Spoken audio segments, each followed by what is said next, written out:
मुख्तार अंसारी कायर व्यक्ति है। तो मुख्तार इस तरह के कृत्य कराते रहते हैं। हत्या भी करवाई उन्होंने, उन पर चली थी गोली ना, पैजामा खराब हो गया था, चेंज करके गए थे। यह गंदे विचार के लोग हैं।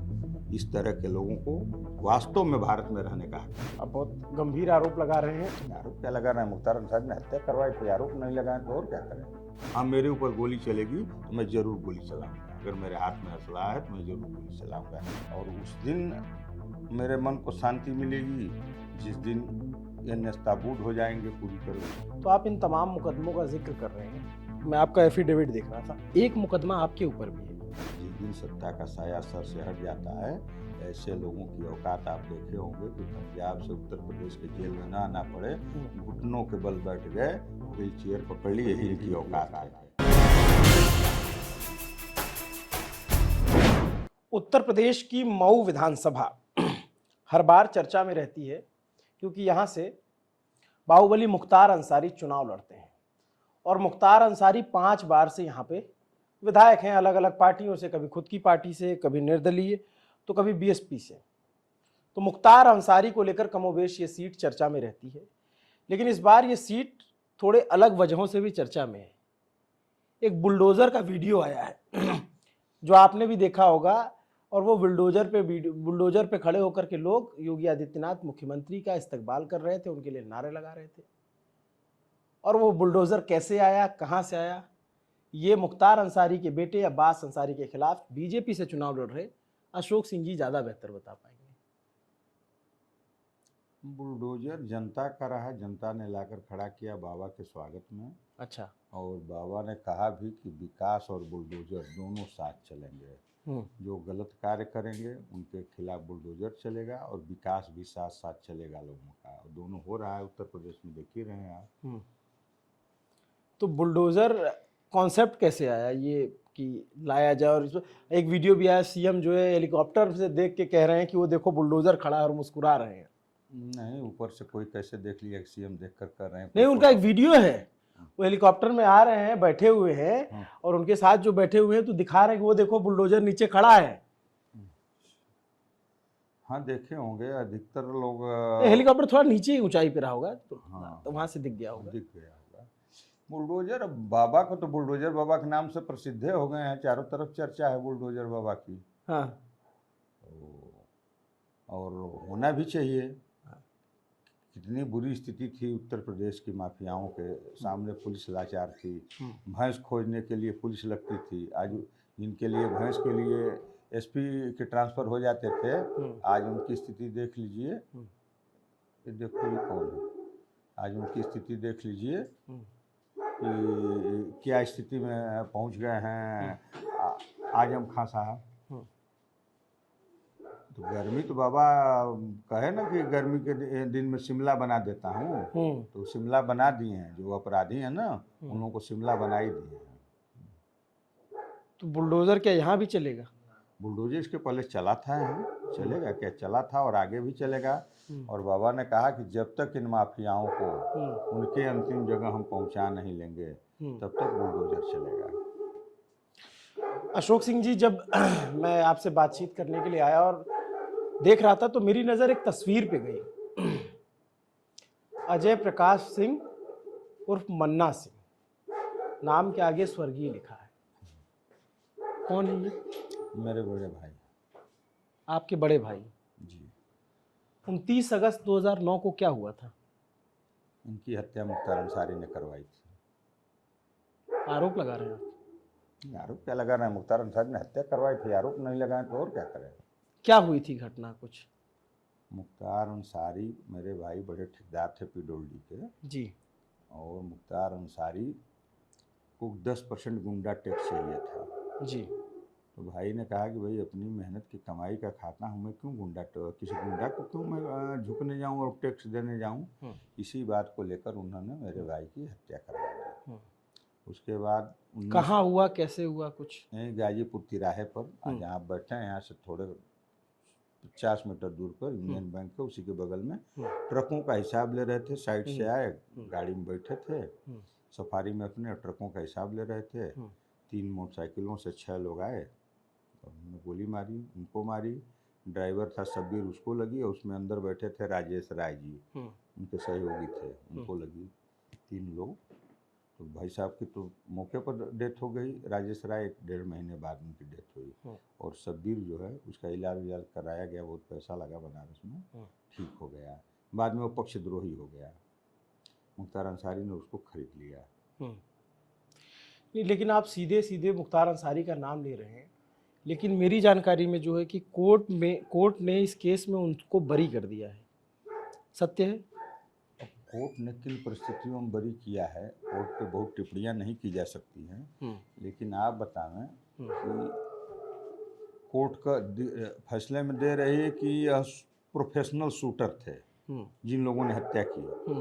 3 लोगों का आजीवन कारावास कोर्ट ने की, और मुख्तार अंसारी सहित अन्य लोगों को जो 120 भी में थे, सारे लोगों को छोड़ दिया। तो हम कह रहे हैं कि प्रोफेशनल हत्यारे हैं, वो पैसा लेकर हत्या करते हैं, तो उनसे कोई मन्ना सिंह की तो कोई दुश्मनी थी नहीं, वो तो किसी ने उनको हायर किया होगा, तभी तो उसने घटनाएं की। तो आखिर किया किसने, उसको कोर्ट ने क्यों नहीं बताया कि किया किसने? वो तो बता दिया कि नहीं ये शूटर हैं, पेशेवर शूटर है।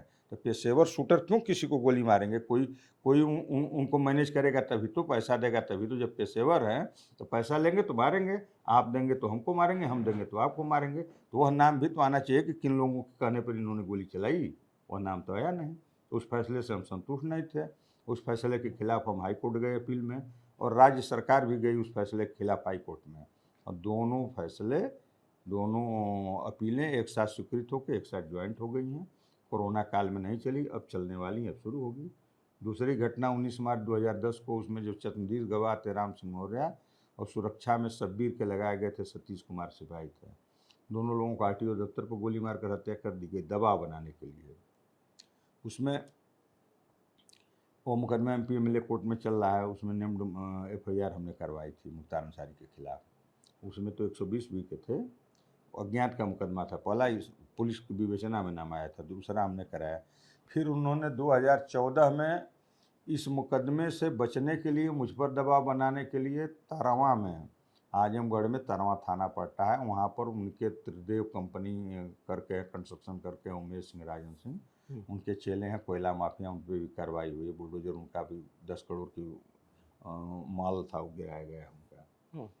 तो वहाँ उनका काम चल रहा था, तो मुझे फंसाने के चक्कर में उन्होंने, अब बिहार के लेबर थे, गोली चलवा दिया। उसमें एक मर गया, एक घायल था, शायद बाद में वो भी मर गया।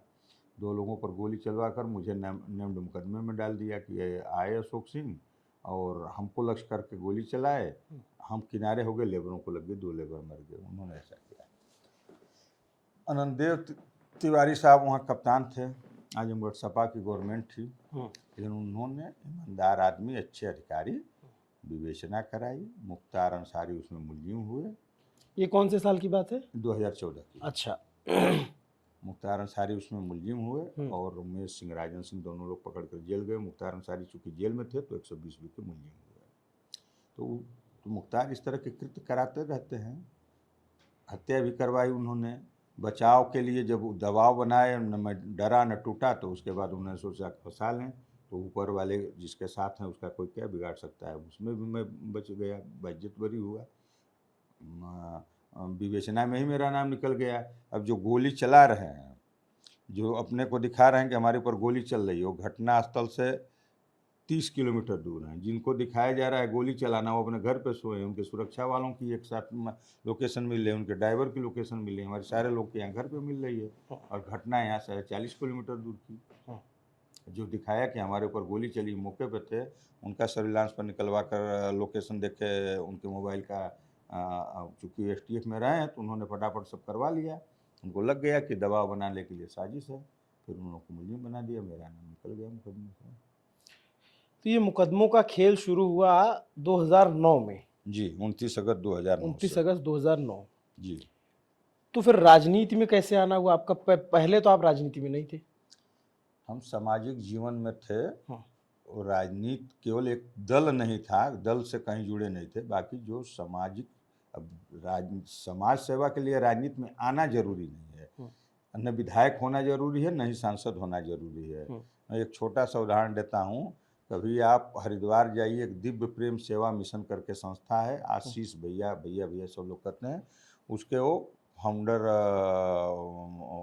क्या अध्यक्ष हैं। हाँ, तो उन्होंने वह संस्था केवल गरीब बच्चों के लिए बनाई है। वहाँ कुष्ठ रोगियों के बच्चे, भीख मांगने वालों के बच्चे और जो अत्यंत गरीब हैं जिनके पास कोई व्यवस्था नहीं, उनके बच्चों के लिए उन्होंने धीरे धीरे शुरुआत किया कुष्ठ रोगियों की सेवा करते करते, और आज बहुत बड़े मुकाम पर वो पहुंच गया है विद्यालय।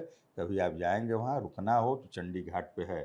चंडी घाट ऐसी जगह है कि पूरे भारत के सारे जगह के कुष्ठ रोगी वहीं मिलते हैं, जो घर से उपेक्षित होकर जाते हैं वहीं शरण मिलती है।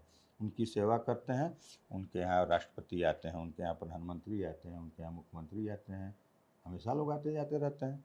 तो कोई सांसद विधायक है नहीं, जनसेवा की मन में भावना है, करते हैं। तो 2016 में एक हमारे पूर्व सांसद रहे हैं हरिनारायण जी, उसमें सांसद थे, उन्होंने फ़ोन किया कि भाई साहब हैं कहाँ? हम के भैया करते हैं, तो मैं आ रहा हूँ। हम कहे आइए, स्वागत है। तो आए तो उन्होंने कहा कि आप जो है चुनाव लड़िए। हम कहे यार हमको कोई दल में जानता नहीं है, कोई पहचानता नहीं है, हमारे संबंध हैं व्यक्तिगत लेकिन बहुत लिमिट लोगों से हैं, हर दल में हैं, लिमिट लोगों से हैं, राजनीति से मेरा कोई मतलब है नहीं। उन्होंने कहा नहीं, आपको चलिए मैं लेकर चलूँगा और लोगों से मिलवाऊंगा, आप चुनाव लड़िए। उन्होंने एक जो है लाइन हमको पकड़ा दी कि नहीं चुनाव लड़िए।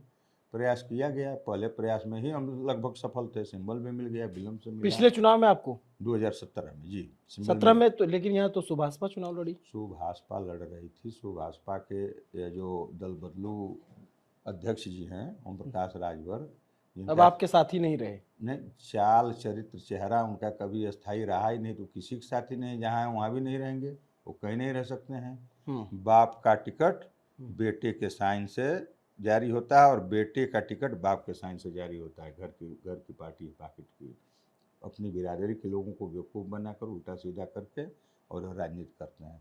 उन्होंने वहाँ से कराया था ठीक मैं चुनाव नहीं लड़ूंगा। यहाँ आने के बाद उन्होंने फ़ोन उठाना बंद कर दिया, तो पार्टी ने अंत में निर्णय लिया नहीं भाई अशोक को लड़ाया जाए, लेकिन विलम्ब हो गया था उसमें। खैर वो बात आई गई। 2016 में हमने राजनीतिक पार्टी पहली बार जीवन में ज्वाइन की, वो भी भारतीय जनता पार्टी, और हमने मन से कह दिया कि यह मेरे जीवन की पहली और आखिरी राजनीतिक पार्टी है। फिर चलते रहे, और लोग भी पार्टियों में, हर दलों में मांगते हैं लोग। भाई जाहिर सी बात है कि आदमी राजनीति में आया तो एक बार इच्छा करती है कि हम चुनाव लड़ने विधायक सांसद हो जाएं जी। अब पार्टी ने मुझ पर विश्वास किया, इसके लिए मैं पार्टी नेतृत्व को बहुत बहुत धन्यवाद देता हूं और आभारी हूं कि पार्टी नेतृत्व ने मुझ जैसे साधारण कार्यकर्ता पर विश्वास किया, और आज आप देख ही रहे हैं चुनाव लड़ रहे हैं।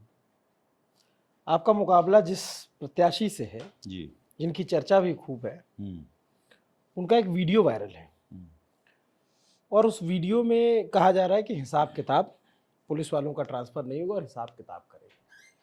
तो हमने उस पक्ष से भी जानना चाहा कि भाई ये ऐसा ऐसा वीडियो है, तो उनका कहना था कि वीडियो जो हमने कहा उसको तोड़ मरोड़ के दिखाया जा रहा है, और कह रहे हैं कि बीजेपी के हमारे जो विरोधी हैं वो इस तरह से वीडियो को वायरल कर रहे हैं। साजिश का काम तो उनका खानदानी है, और ये जो 5 बार के लोग गिनती करते हैं कि 5 बार के मुख्तार अंसारी विधायक हैं, ये सत्ता के बदौलत विधायक और सत्ता के बदौलत गुंडा हैं। जिस दिन सत्ता का साया सर से हट जाता है, ऐसे लोगों की औकात आप देखे होंगे कि पंजाब से उत्तर प्रदेश के जेल में ना आना पड़े, घुटनों के बल बैठ गए, व्हील चेयर पकड़ ली, यही इनकी औकात है।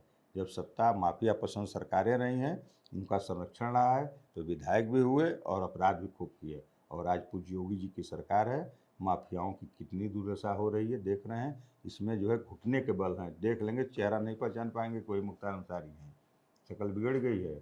और मुख्तार की उम्र अभी नहीं हुई थी कि मैं बुढ़े हो गए हैं चुनाव न लड़ें। हार के डर से, योगी जी के डर से चुनाव मैदान से मुख्तार भाग गए। बेटे को लाए हैं और झूठ के पुलिंदे हैं सब। टीवी पर आता है, आप लोग भी दिखाते हैं कि इनके घर में स्वतंत्रता संग्राम सेनानी है, इनके नाना ब्रिगेडियर उस्मान थे जिन्होंने नौशेरा की लड़ाई लड़ी, नौशेरा के शेर कहे जाते थे। इनके दादा मुख्तार अंसारी थे, डॉक्टर मुख्तार अंसारी, जो राष्ट्रीय कांग्रेस के कभी अध्यक्ष रहा करते हुए थे 1925। हाँ, इनके चाचा जो है हामिद अंसारी वाइस प्रेसिडेंट थे। तो आपको बता दें हम्म। कि इनके नाना का नाम मुख्तार अंसारी के बाबा का नाम कासिम अंसारी है, न कि डॉक्टर मुख्तार अंसारी। पहली बात, यह लोग बलिया मासूमपुर के रहने वाले हैं। वहाँ आकर पता नहीं किन परिस्थितियों में मोहम्मदाबाद आ गए, जहाँ रहते हैं वहाँ के रहने वाले मूल निवासी नहीं हैं। मूल निवासी लोग बलिया के रहने वाले हैं। इनकी ननिहाल सैदपुर, गाजीपुर में सैदपुर भितरी है, और ब्रिगेडियर उस्मान बीबीपुर घोसी मऊ के रहने वाले हैं। कैसे नाना हो गए? हाँ, तीसरी जो कहते हैं कि उपराष्ट्रपति जो है हमारे चाचा हैं तो उनके गांव के, लेकिन जो उनके कृत्य हैं राष्ट्र विरोधी तत्वों के साथ, तो जरूर माना जा सकता है कि इनके खानदान के पक्का होंगे। हैं तो नहीं, किसके कृत्य? उपराष्ट्रपति के। उनके कृत्य राष्ट्र विरोधी है? राष्ट्र विरोधी नहीं है। अभी अभी जो एक सम्मेलन हुआ था पाकिस्तान और कहाँ, क्या नाम है मैं भूल रहा हूँ, एक पूर्व राष्ट्रपति के बारे में आप कह रहे हैं? पूर्व राष्ट्रपति के बारे में कर रहे हैं। उनकी भाषा आपने नहीं सुना? उनको देश में आप डर बताइए। लगता है। उन्होंने बताया कि मुझे देश में डर लगता है। 10 साल आप रहे तो डर नहीं लगा, राष्ट्रपति पद से हट गए तो डर लगने लगा। यह गंदे विचार के लोग हैं। इस तरह के लोगों को वास्तव में भारत में रहने का हक नहीं है। आप बहुत गंभीर आरोप लगा रहे हैं। एकदम गंभीर नहीं है। यह इस तरह के कृत्य उनके हैं। उनके बयानों को उठाकर देख लीजिए। अभी कोई कौन सा एक हुआ था, वर्चुअल सम्मेलन हुआ था, उसमें उन्होंने जो बातें कही थी उसमें अखबारों में आया था, टीवी में भी खूब चर्चा चला था कि ये ऐसे लोग हैं कि हमेशा भारत को नीचा दिखाने का काम करते हैं, और 10 साल उपराष्ट्रपति बनाए गए। कांग्रेस ने ऐसे लोगों को, ऐसे ही लोगों को पोसा पाला है, और उसी का नतीजा है कि कांग्रेस आज गर्त में चली गई है। आप पुराने रिश्तों का जिक्र किया, आपने बताया कि जो रिश्ते बताए जाते हैं वो गलत बताए जाते हैं उनकी तरफ से। वो केवल भौकाल बनाने के लिए होते हैं। हम कहते हैं कि मान लीजिए हमारे नाना दादा बाबा रिश्ता जोड़ना हो, हम क्षत्रिय हैं, तो हम भी तो जोड़ के राणा प्रताप तक पहुंच जाएंगे, जोड़ते जोड़ते कि नहीं, राणा प्रताप में खानदान का, राणा प्रताप हमारे पूर्वज थे, पहुंच जाएंगे कि नहीं पहुंच जाएंगे? तो उसी तरह वो जोड़ते हैं। सीधा कोई रिश्ता नहीं है। अच्छा, सीधा कोई रिश्ता नहीं है। और अंसारी लिखते हैं, अंसारी हैं भी नहीं मुख्तार अंसारी, मिल्की हैं। अंसारी लिखते हैं। क्या होता है ये? उनमें जातियां होती हैं। हाँ। अंसारी जो है छोटे वर्ग में आते हैं लोग, जो हमारी समझ से एक कताई वताई का काम जो लोग करते हैं अंसारी होते हैं, उनकी संख्या बड़ी होती है।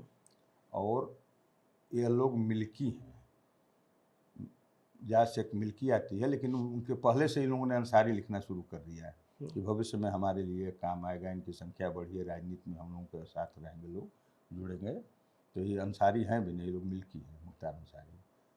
पहले मुख्तार अंसारी, आपसे बता दें, टिकट ब्लैक करते थे मुख्तार अंसारी मोहम्मदाबाद में। उनके भाई अफजाल अंसारी, किसी से पता कर लीजिएगा, राय साहब का सिनेमा हॉल था, वहाँ टैक्सी साइकिल स्टैंड पर साइकिल खड़ा करते थे। इनकी क्षमता औकात थी।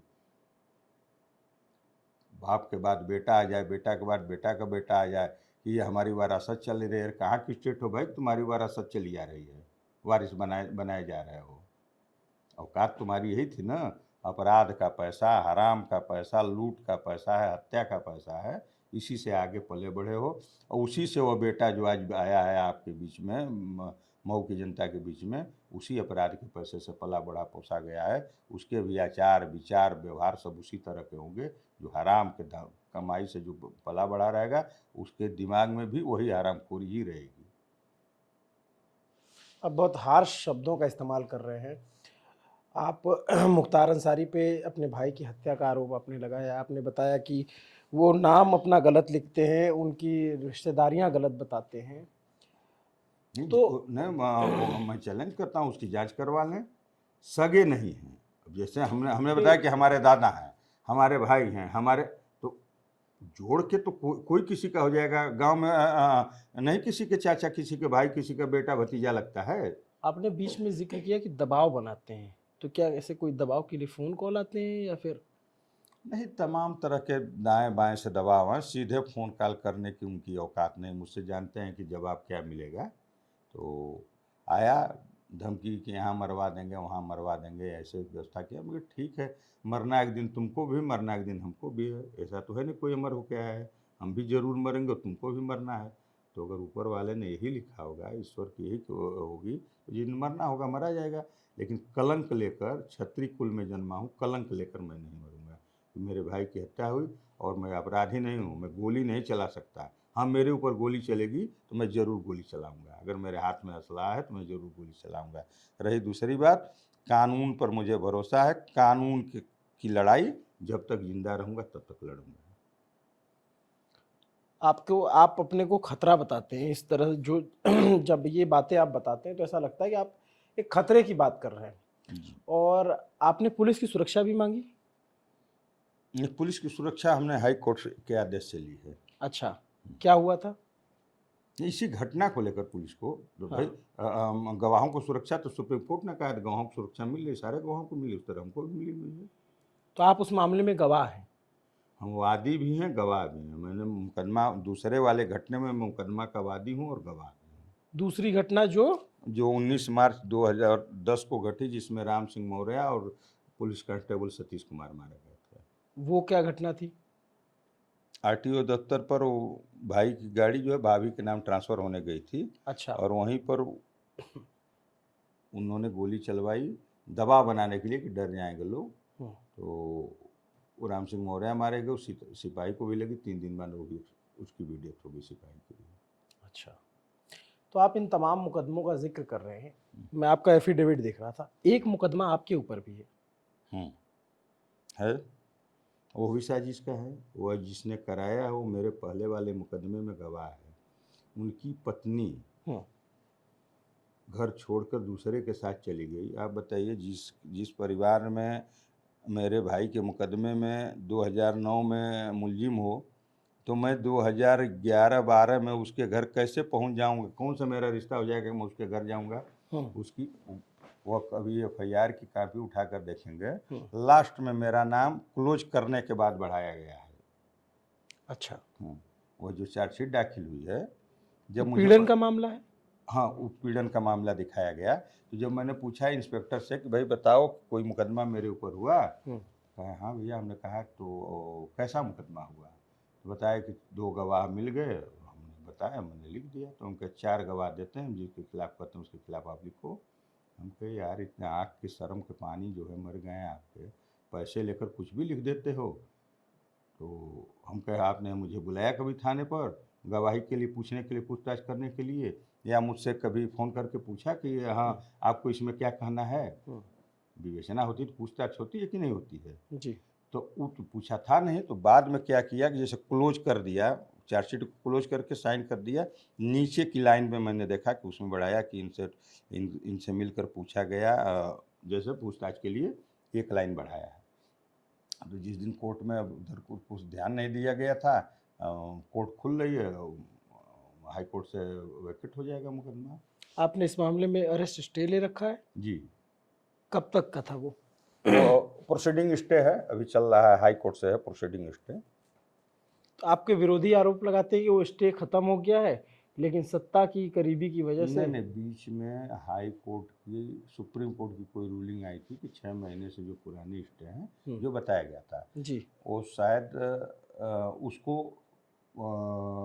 ख़त्म माना जाए। लेकिन फिर कोरोना काल में उन्होंने, जब हमारे वकील गए, इस तरह के तमाम मुकदमे थे कि साहब कोरोना में कोर्ट बैठ नहीं रही है, और फिर किया जाए आखिर, या तो सुनिए।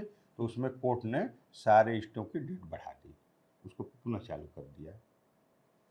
तो है, ऐसा कुछ नहीं है, अपराध का कोई मुकदमा हमारे ऊपर नहीं है। फंसाने की साजिश रही, यह हुआ, इसमें जब दबाव नहीं तो दूसरा वाला वो किया गया। तो उसमें अधिकारी अच्छे थे, उन्होंने तुरंत विवेचना करके, तेज अधिकारी थे, STF से आए थे, सर्विलांस के जानकार थे, उन्होंने निकाल दिया कि कहीं कुछ नहीं, इसमें भी कहीं कुछ नहीं है। ये भी जिस दिन बहस होगी उस दिन ख़त्म हो जाना है। जी। एक बात आप का एक मैं बयान सुना, और आप जगह जगह पे रैलियों में कहते भी हैं कि ये सिर्फ सत्ता की लड़ाई या राजनीतिक लड़ाई नहीं है, एक इंसाफ की लड़ाई है।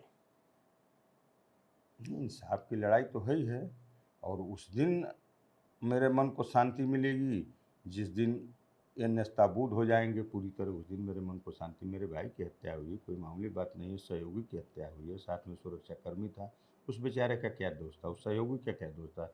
एक बार मैं मान भी लेता हूँ कि मेरा भाई ठेकेदारी करता था, कोई बात की अदावत हो सकती है, लेकिन जो उन दोनों लोगों की हत्या हुई उनका क्या दोष था, क्यों उनकी हत्या हुई। जी। अपराध करके, हत्या करके, डरा के, धमका के आप चाहेंगे तो पूरी दुनिया आपसे थोड़े लड़ने वाली है। और मुख्तार अंसारी कायर व्यक्ति है, किसी से आमने सामने गोली नहीं चलाया, छुप के गोली मारा है। आप सब बैठे हैं, कोई आया 2 गोली मार के चला गया, उसके बाद नाम हो जाए फलाने वाला बहुत बहादुर है। दम हो तो आमने सामने किसी से गोली चलाया हो तो बताए। उसरी में चली थी गोली, सुनने पैंट खराब हो गया था, घर से पैजामा चेंज करके तब थाने गए थे। उन पर चली थी गोली ना, पैजामा खराब हो गया था, चेंज करके गए थे, इतनी ही क्षमता। पजामा खराब कैसे? पैजामा खराब कैसे होता है, अब उसको क्या खुल के बताया जाए। आप इंटरव्यू ले रहे हैं, क्या बताया जाए, पैजामा खराब ना, पैजामा खराब हो गया, चेंज करके घर से गए थे कोतवाली, पता कर लीजिएगा। तो इतनी ये आपका औकात। पहला चुनाव है, पहली जी। बार आप चुनाव लड़ रहे हैं। जी। आपको सुबह से, जब हम ये इंटरव्यू रिकॉर्ड कर रहे हैं तो काफ़ी रात हो चुकी है, सुबह से आप दिन भर चुनाव प्रचार में रहते हैं। 5 तारीख को प्रचार का आखिरी दिन है, 7 को मतदान होना है। तो मतदान में इस बार अशोक सिंह कितने आश्वस्त हैं? हम भारतीय जनता पार्टी के कार्यों पर लेकर, पूज्य योगी जी के कार्यों को लेकर, और लोगों का जो मत है, आप भी घूमे होंगे, शहर में भी घूमे होंगे, देहातों में भी घूमे होंगे, तो लोगों की मन मंशा क्या है आपके समझ में आ गई होगी कि लोग मन क्या बनाए हैं, क्या चाह रहे हैं, क्यों परिवर्तन चाह रहे हैं। इस माफिया से मुक्ति के लिए यह मऊ, जो कल्पनाथ राय जी के नाम से जाना जाता था, पंडित श्याम नारायण पांडे का नाम आप लोगों ने सुना होगा, जिनकी कविता की रचना पहले हम लोग पढ़ते थे, रणबीर चौकड़ी भर भर कर चेतक बन गया, निराला था, लिखे थे उन्होंने। जय हनुमान लिखा है, जौहर लिखा है उन्होंने, हल्दी घाटी लिखी है। ऐसे लोगों के नाम से जाना जाता था। आप मऊ से कहीं बाहर चले जाइए, कहाँ के रहने वाले हो भाई, तो हम तो जनपद मऊ के रहने वाले हैं, वही यहाँ का माफिया मुख्तार अंसारी विधायक है। इस कलंक के टीके को मिटाने के लिए मऊ की जनता मन बना चुकी है और इस बार मिटा कर छोड़ेगी। ये थे अशोक सिंह जी, बहुत शुक्रिया, आपने अपने बिजी शेड्यूल में और इतने भाग दौड़ वाले थकान के बावजूद हमें समय दिया। आपसे अच्छी बातचीत हुई, इसके लिए शुक्रिया। आप ये इंटरव्यू देख के कमेंट बॉक्स में अपने जवाब दे सकते हैं।